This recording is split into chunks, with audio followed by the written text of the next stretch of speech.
Ako vidite stabljiku koja završava pupoljkom cvijeta kako viri u vašem urodu luka, imate problem. Sadnica kreće da pravi sjeme. U današnjem videu reći ćemo vam razloge zašto do toga dolazi i na koji način možete spriječiti ovu pojavu.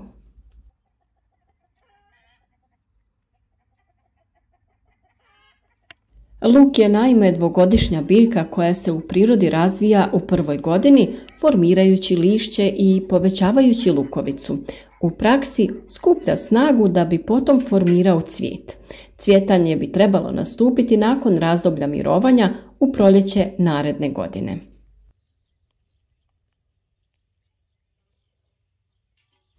Svako ko uzgaja luk u vrtu ili na balkonu za svakodnevnu konzumaciju ne želi da luk procvjeta. Stoga je uzgojem postignuto da lukovice luka sazrijevaju ranije i da se cvjetovi rijetko razvijaju.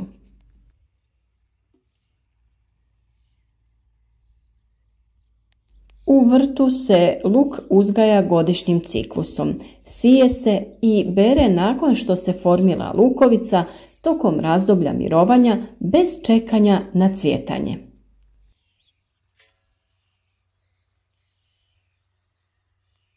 Tokom prve godine lišće prikuplja energiju kroz fotosintezu i koristi je za razvoj lukovice pod zemljom. Dok jesen polako prolazi, lišće se suši i luk ulazi u fazu mirovanja.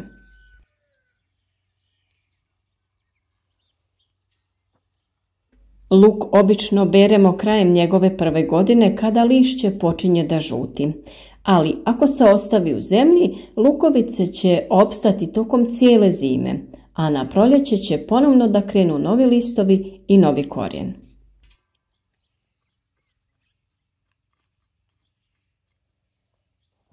Upravo prolazeći kroz kompletan ciklus rasta u svojoj drugoj godini, luk kreira stabljiku sa cvijetom.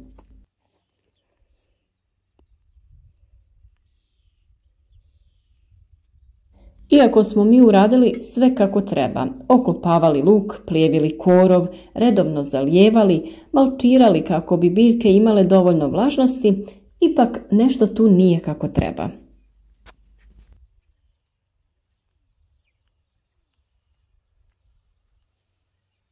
Biljka luka je u ovom slučaju, to jest kod pojave sjemena, jako osjetljiva, jer bilo kakve nagle promjene biljci signaliziraju da nešto nije u redu te da je ugrožena.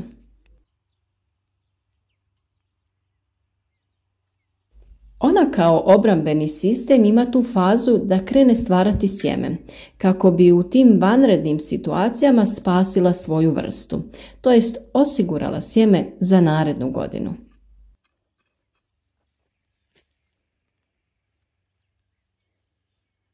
Promjena vremena kao što je zahlađenje šteti nasadu luka.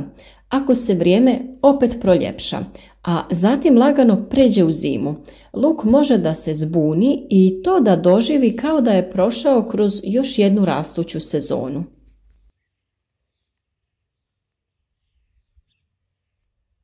Baš kako je i programiran da radi u svojoj drugoj godini života, pripremit će sjeme sljedećeg proljeća za narednu generaciju luka.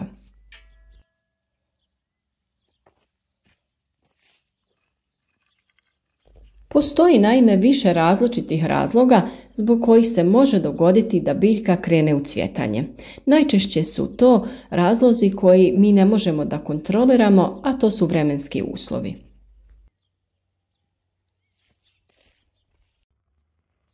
Problem u ovakvoj situaciji jeste u tome što biljka koristi svu svoju energiju za formiranje cvijeta i zbog toga zaustavlja stvaranje lukovice, što je ipak dio koji smo mi zainteresirani za skupljanje.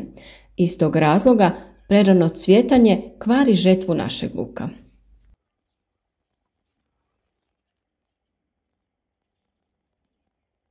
Kao što sam rekla, najčešći uzrok ranog cvjetanja jeste promjena temperature. Ako biljka osjeća hladnoću, može pomisliti da je zima i stoga kreće sa cvjetanjem čim prođe mraz. Upravo zbog toga se mora paziti da se sadnja vrši u pravo vrijeme.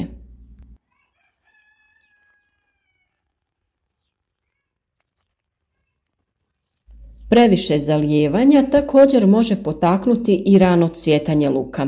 Općenito, kada su uslovi nepovoljni za biljku, u krajnjem slučaju luk želi stvoriti sjeme što prije moguće kako bi vrsta preživjela.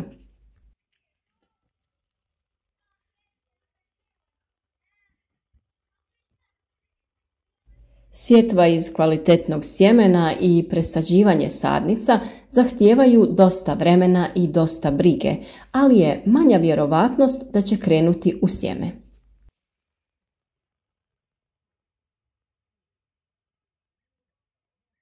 Također, još jedan od razloga zašto luk rano krene stvarati cvijet i sjeme jeste to što je samo sjeme luka koje smo koristili bilo krupnije.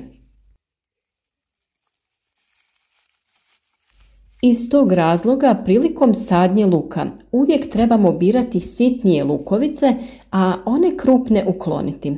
Također, te krupne lukovice možete iskoristiti, jednostavno ih posadite odvojeno kako bi taj luk mogli razlikovati, te taj dio nasada koristiti ranije kao mladi luk.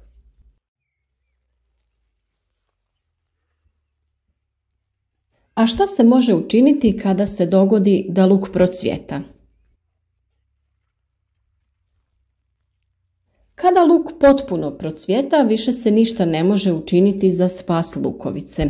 Rezanje stabljike također je beskorisno ako je biljka odlučila ići u cvijet. Evo mogućnosti koje još uvijek imamo kako bismo iz svog vrta dobili berbu.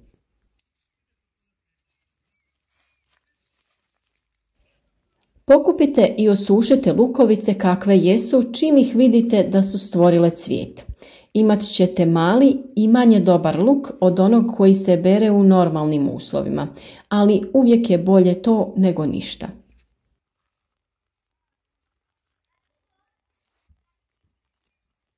Također možete da biljci u podnožju odrežete lisni dio te ostavite lukovicu. Tu lukovicu možete redovno brati i koristiti u vašoj ishrani. Možete ga koristiti kao mladi luk koji je inače jako zdrav i učinit će bilo koje jelo jako ukusnim.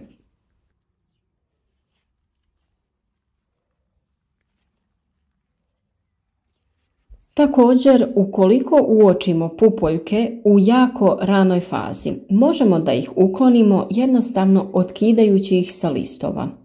Na ovaj način ostaviti ćemo luk u zemlji da završi svoj proces dozrijevanja, ali plodovi će ipak biti nešto sitniji nego što bi inače bili.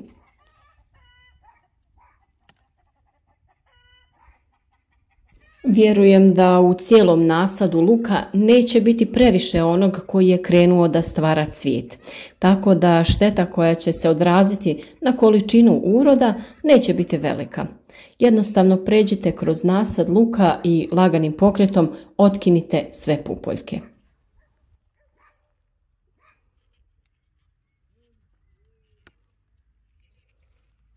A zadnja opcija je da pustite luk neka procvjeta kako bi sjeme sadili sljedeće godine.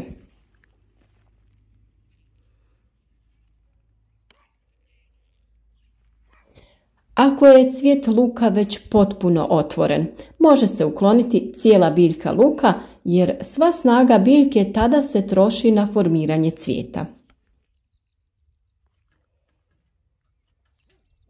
Međutim, taj luk može se i dalje koristiti u kuhinji i u ishrani. Možete da ga koristite kao začin za salatu, dodatak nekom jelu, a cvijet također može da se jede. On može da bude ukras u salati ili u juhi.